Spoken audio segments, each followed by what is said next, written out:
The Empire's flagship Pride of Varellin shimmered with a sterile, imperial precision, glass floors humming beneath boots, gold-trimmed banners hanging like arrogance on display. It was a floating cathedral of judgment, orbiting a world not yet named, and far too close to the human border. At the head of the imperial conference table, Praetor Silzen waited with the poise of a lizard who believed himself a lion. He was tall, bone-plated, and dressed in regal crimson armor that caught every light. Beside him sat two more species, one veiled in psychic tendrils that writhed when displeased, and the other a crystalline ambassador whose voice came in chimes. They had surrounded the humans with ceremony, a theater of control, a demonstration. 3 guards per general, heavy repeaters loaded with anti-organic rounds. Just in case.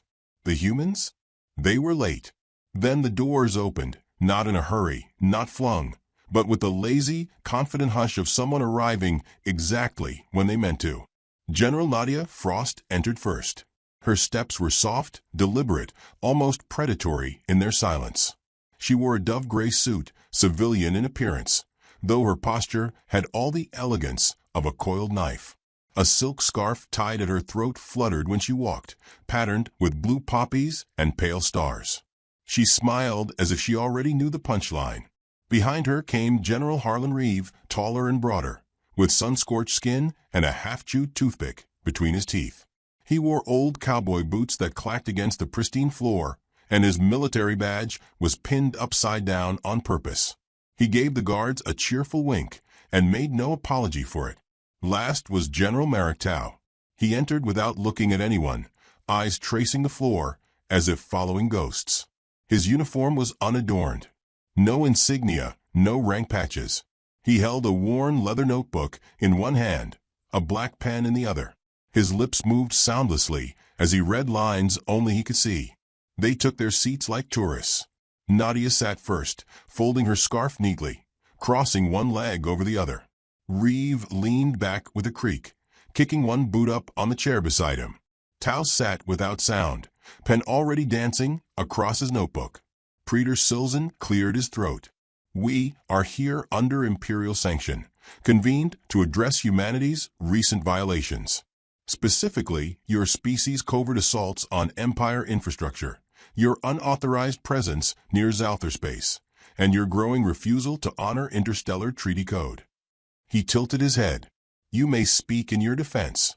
Nadia nodded graciously. Would you like us to go alphabetically? Reeve snorted, amused. Tau did not look up. Praetor Silzen narrowed his eyes. Do you find this process humorous? Well, Reeve drawled, you did just accuse us of sneaking around your planets and causing trouble, but last I checked, it was you folks who dragged us here like we'd peed in the punch bowl. The punch bowl, repeated the crystalline ambassador, uncertain. A metaphor Nadia supplied. From Earth. Meaning, this is a social situation and you've just made it awkward. We've made it justified, Silzen snapped. You were found within restricted zones. Human signatures were traced to destroyed supply depots. 3 Empire ships vanished within 2 cycles of human patrol proximity. And so, Nadia said softly, you brought 10 dreadnoughts, 3 war tribunals, and enough firepower to glass a moon for a conversation. Praetor Silzen did not flinch. You call it overreaction? I call it overcompensation, Reeve said, inspecting his nails. Where we're from, you don't bring an army to an apology unless you're fixin' to get punched in the face first. One of the guards shifted uneasily. The crystalline ambassador shimmered green, uncertainty. Silzen stood. You are not here to taunt us. You are here to explain yourselves. Or be tried. If convicted, your worlds will face the consequences. Consequences. Nadia smiled again, but it didn't touch her eyes. Darling, we don't fear consequences. We design them. Tau looked up for the first time, his gaze flat and calm. The stars don't remember peace, he murmured. Only the pause between screams. There was a long silence. Praetor Silzen recovered first, pressing a control on the table. A projection of destruction spiraled to life. Shattered depots, burning orbital rings, sensor glitches, all laid out like accusation. You expect us to believe these events were spontaneous? No, Nadia said. We expect you to believe they were calculated. Reeve leaned forward. You came thinking we were soft, diplomatic, civilized. You are not, the veiled psychic asked, tendrils rising. Oh, we are, Nadia whispered, in public. Reeve grinned, toothpick bobbing. But we don't lose sleep over turning civilizations into glass dust when pushed. You speak as if you want war, Silzen hissed. We don't, Nadia replied smoothly. We bait it. A shrill alarm interrupted them. Silzen snapped around. Report. One of his aides, pale and shaking, rushed in with a tablet. Sir, 3 patrol fleets near the border have ceased transmission. Simultaneously. Silzen's composure cracked. Is it human interference? We don't know. They just went dark. Reeve glanced at his wristwatch. Huh. Would you look at that? Right on schedule. Nadia sipped from a teacup she hadn't had a moment ago. I suppose that's what happens when you prod the bear's throat. You've launched a coordinated strike. Silzen's voice was sharp-pitched. That's an act of war. No, Nadia said, folding her hands. You launching 10 dreadnoughts to kidnap 3 generals under false diplomatic pretense. That's an act of war. Us simply following up? That's common courtesy. You're bluffing. Are we? Merrick Tau whispered. Have you met a bluff that laughs in your sleep? Silzen stared at them, scales paling. This is a trap. Nadia inclined her head, voice a gentle blade. Of course it is. Reeve gave a slow clap. Took you long enough. Silzen barked at his guards. Secure them. Now. Nothing happened. The guards were gone. Doors stood open. The hallway beyond was empty, dark. Silzen's voice trembled. How? Nadia shrugged. Well, when you treat peace like a leash, don't be surprised when the dog turns around and bites you. The crystalline ambassador shattered into orange, screaming as his matrix imploded, static fire licking the console beside him. Nadia didn't flinch. Tau stood slowly, notebook tucked into his coat. Tell your emperor, he said softly, that war with humanity doesn't begin with weapons. He turned to leave. It begins with our silence. Silzen watched them walk out, powerless. Nadia paused in the doorway. I did try the tea, she said, glancing at the cup. Tastes like powdered apologies. Reeve tipped his hat. Merrick said nothing at all. They vanished into the corridor, no guards to stop them. No sirens left to wail. Just a praetor alone in a room full of broken protocol, static projections, and one spinning truth he could no longer ignore.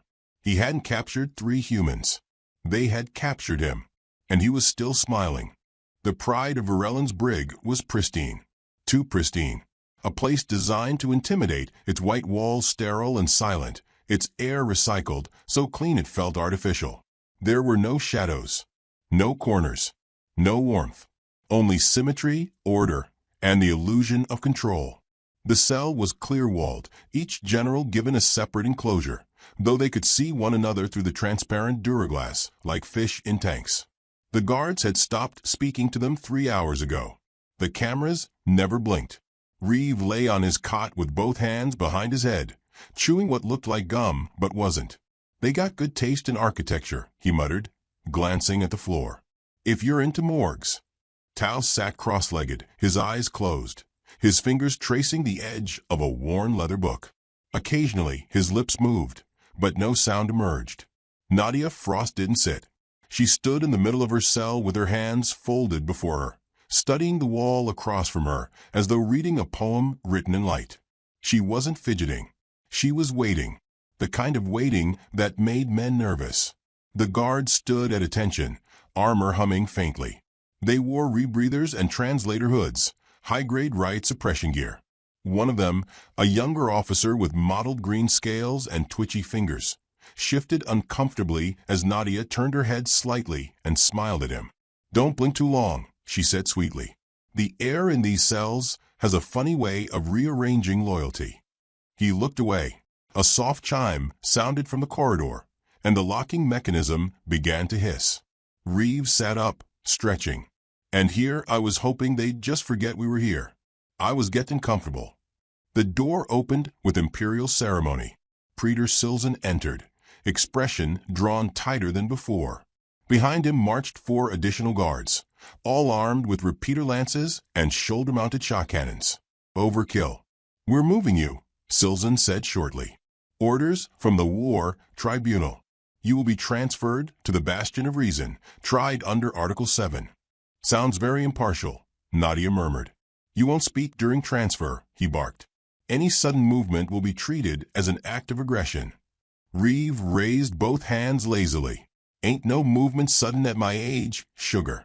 But sure, we'll play nice." The guards deactivated the cells. Energy walls shimmered, vanished. Nadia stepped forward gracefully. Tao followed silent. Reeve took a detour to stretch his back with a loud crack. They were marched through pristine corridors, flanked by armored personnel. The ship thrummed beneath their boots, its reactors singing with subdued violence. None of the humans spoke, except Nadia. "I was just thinking," she began conversationally, "about how polite y'all are.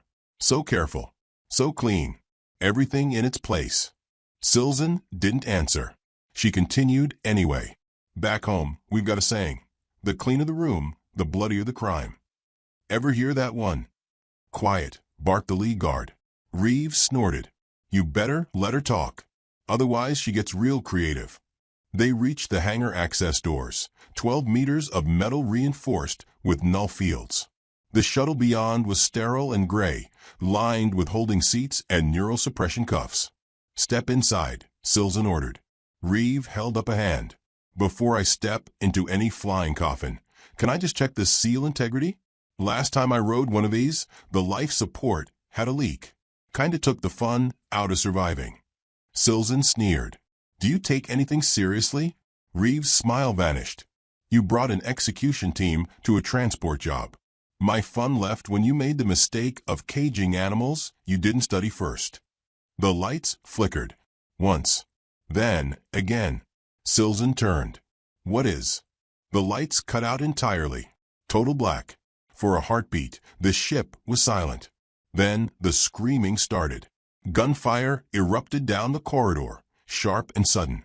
A crashing sound echoed like a warhammer smashing glass. Someone barked orders in a language the translators couldn't parse.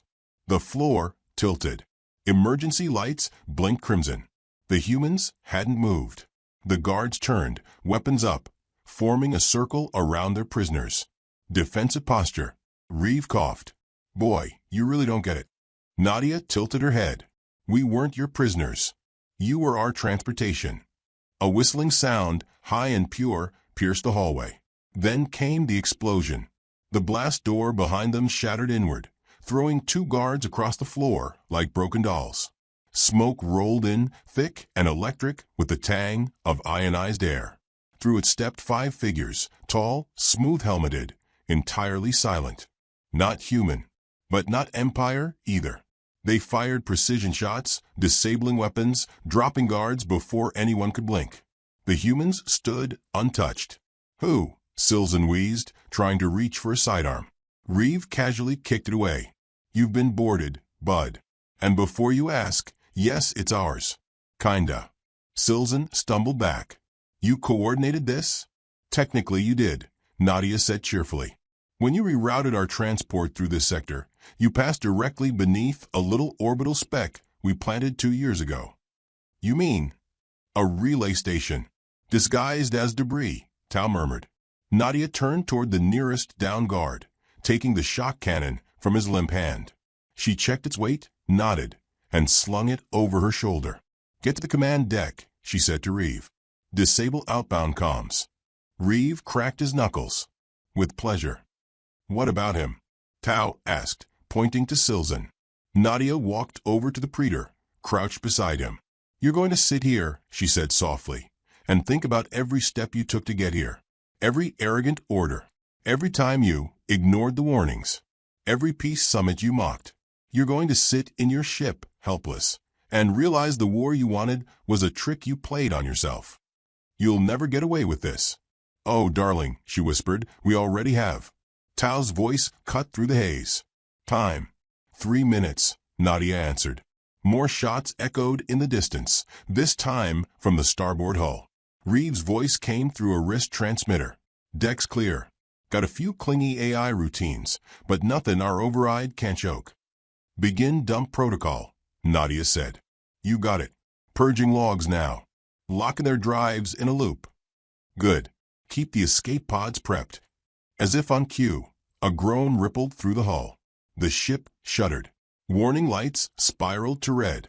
A computerized voice chirped politely in 3 languages. System anomaly detected. Reactor cooling compromised. Tao's eyes flicked toward the main corridor. We should go. Nadia looked at Silzen one last time. You could have had peace. I trusted your smiles, he hissed. And that, she said gently, was your first mistake.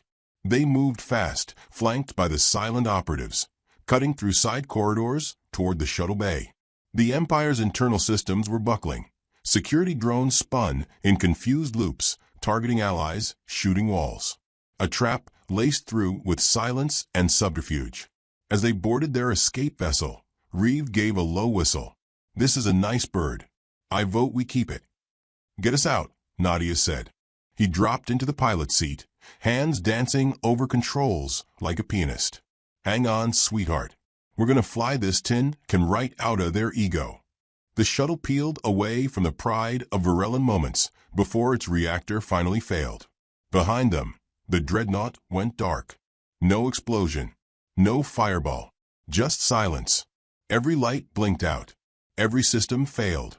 It hung there like a dead god, drifting into the gravity well of a nearby moon. Tao stood behind Nadia, arms crossed. How long before they know it was never about this ship? An hour, she said.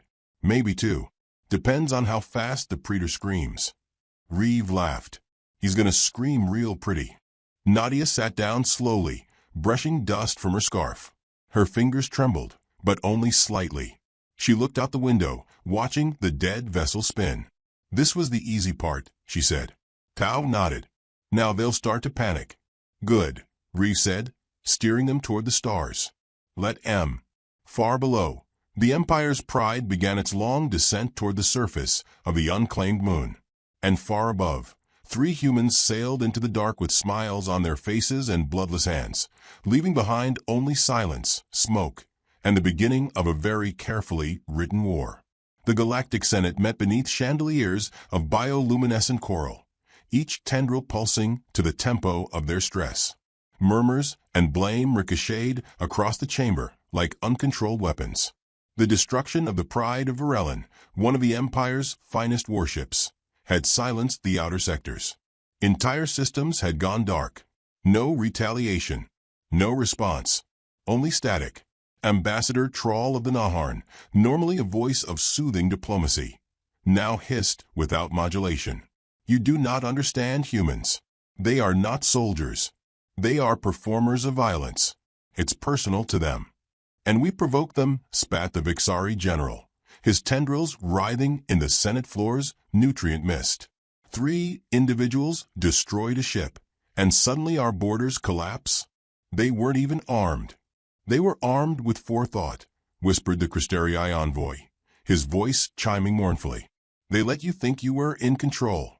No one had heard from Praetor Silzen since the day of the breakout.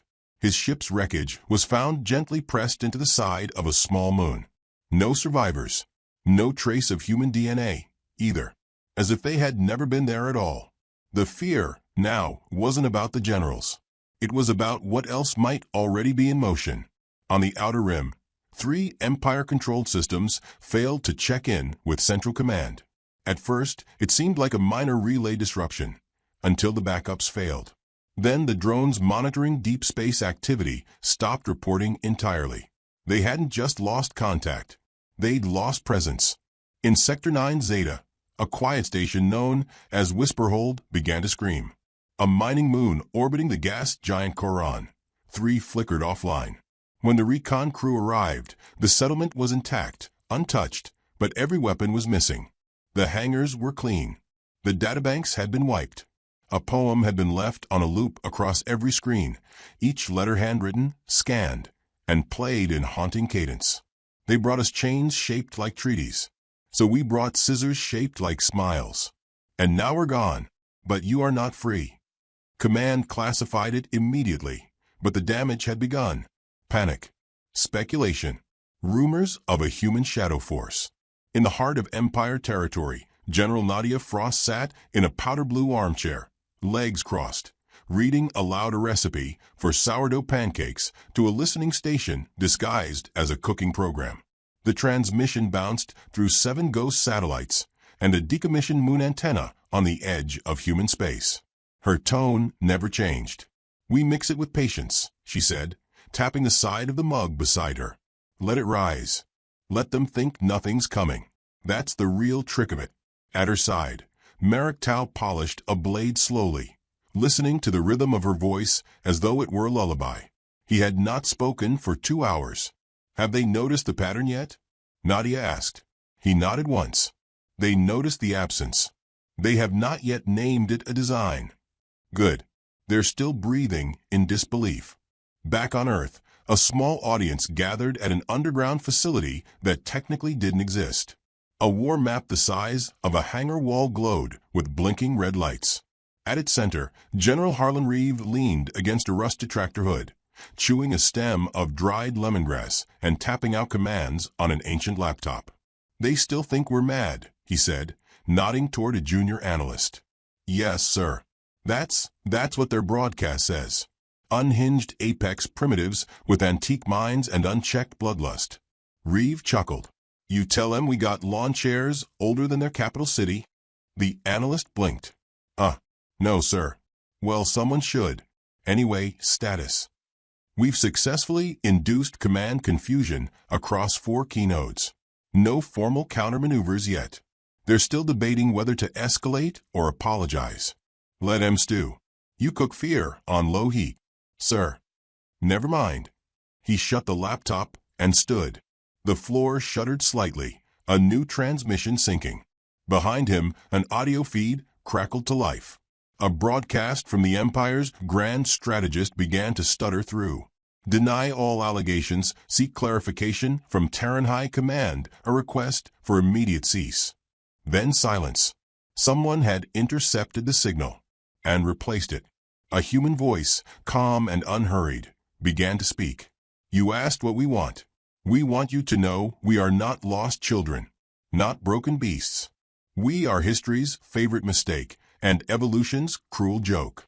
We smile, yes, but we smile because you never saw the teeth behind it." The feed cut. The room was quiet. Then Reeves said, "Nadia's getting poetic again. That's when you know someone's about to regret a whole lot." In orbit above a neutral trading moon, a convoy of alien merchants was boarded by unknown ships with no IFF signatures. The intruders didn't steal anything, didn't kill anyone. They simply walked aboard, hacked every communication buoy, and replaced the navigation AI with a soft human voice that said, "You are safe. For now. But you've been used. Consider your allegiance carefully. This galaxy is not a playground anymore." The convoy, shaken but alive, turned back toward neutral space and refused to trade with Empire-controlled systems from then on. On the Senate floor, the arguments fractured further. Now the whispers were dangerous. Is it true humans don't need fleet superiority? They use our tactics against us. They adapt in days. 3 generals are dismantling our reach.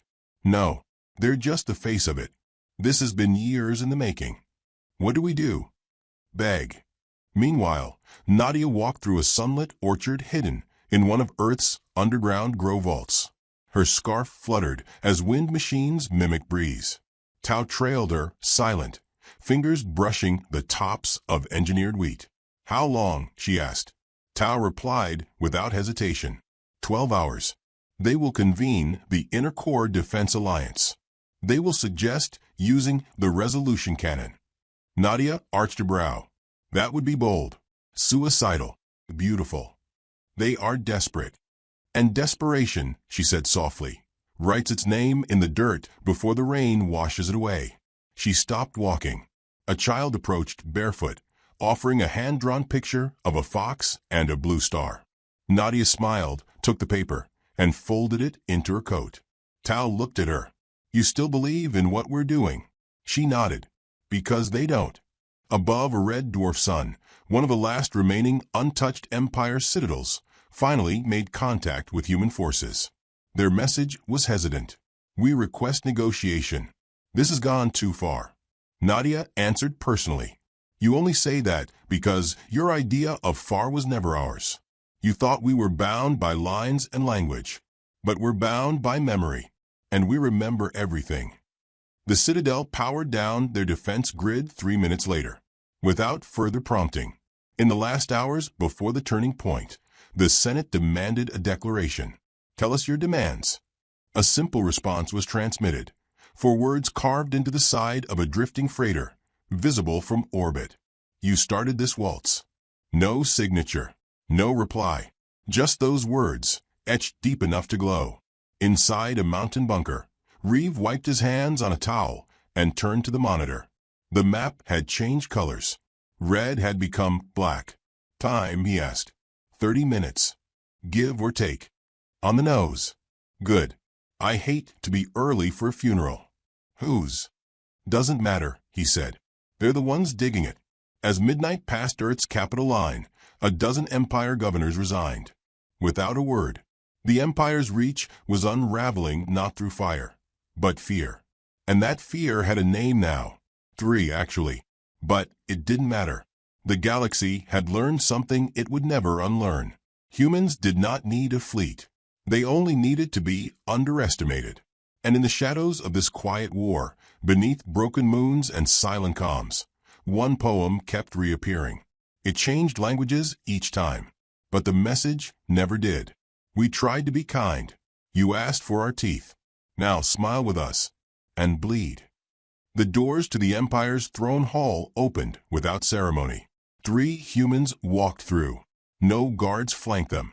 No honor banners, no procession. The chamber, once the pulsing heart of the galaxy's most feared regime, stood quiet.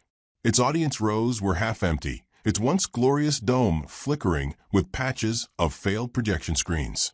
At the far end, on a throne of sculpted alloy and pulsing veins of synthetic memory crystal, sat Emperor Varix 9. A creature who once bent systems into obedience now sat slouched, tired, pale beneath his golden crown of command feeds. His hands trembled just slightly on the armrests. Not from age, from the knowing. Nadia Frost led the way, her scarf fluttering like a surrender flag no one had asked for. Behind her, General Harlan Reeve sauntered in with hands in his coat pockets and a lopsided smile on his lips. Merrick Tau followed last, silent, carrying nothing but a black folder tucked beneath his arm. There was no announcement, no posturing. They simply walked to the center of the room and stopped 5 paces from a throne. The Emperor stood. The silence stretched long. It was not ceremonial.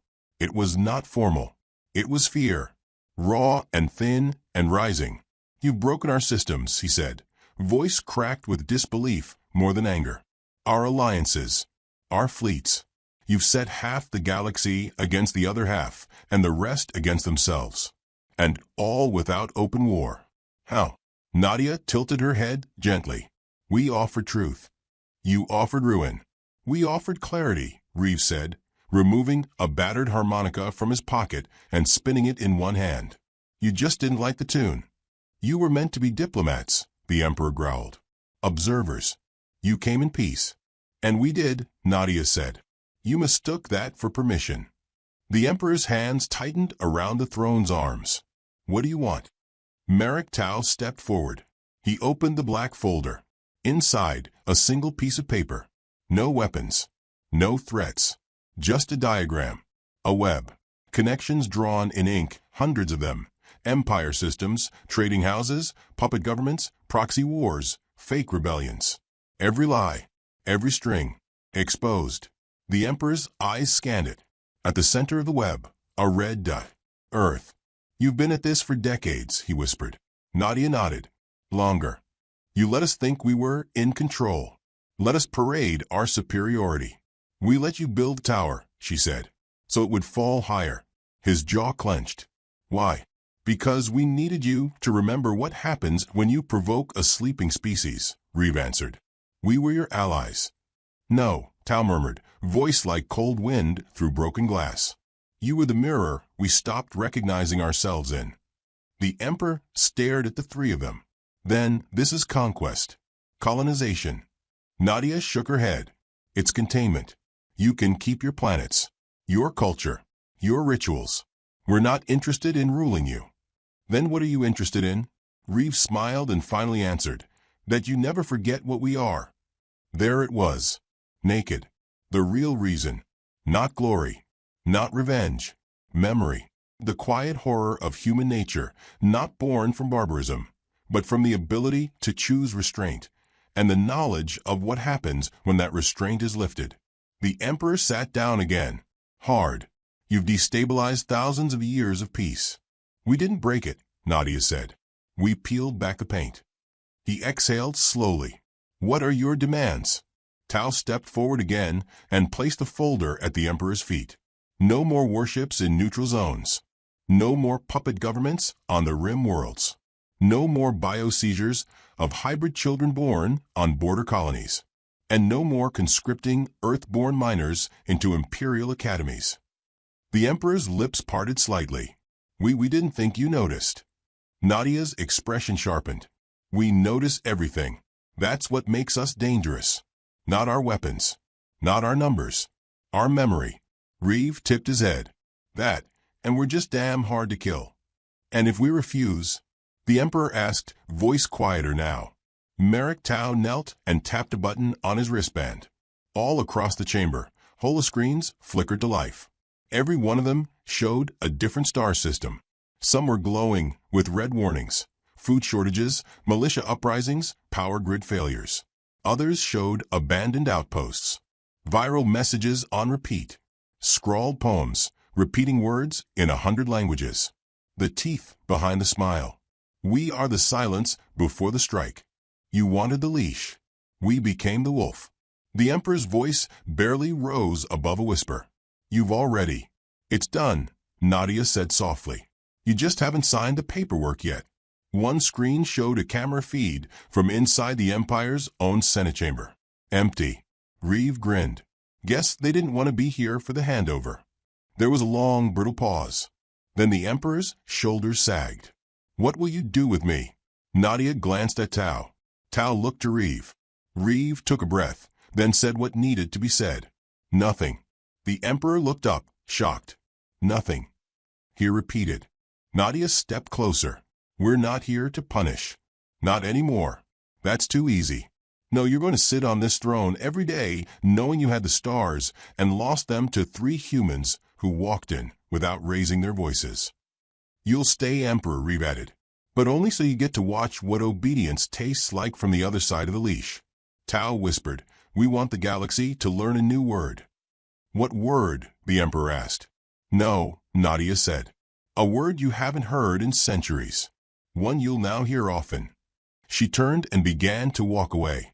Reeve followed, harmonica tapping against his leg. You might even come to like it. Tao lingered for a moment, staring at the throne. Then he followed them out. The chamber doors closed behind them with a hiss. No army rose. No alarm screamed. Because the war was over. It had ended not with a battle, but a conversation. A whisper. They stood aboard the human diplomatic cruiser Murmur, staring out the viewport as the Empire's palace planet grew smaller. Nadia removed her scarf, folding it carefully. Her hands didn't shake. Reeve leaned beside her. How long you think they'll behave? Nadia shrugged. Long enough. Tao spoke without turning. Fear only lasts until the next fool is born. Reeve grunted. Then we'll teach that fool too. Silence settled around them. Earth's sun glimmered in the distance, distant, pale, but patient. So, Reeve said after a pause, what now? Nadia smiled faintly. We wait. For what? For the next empire that thinks it's special. They didn't roar. They didn't gloat. Because the apex species didn't need to. It whispered.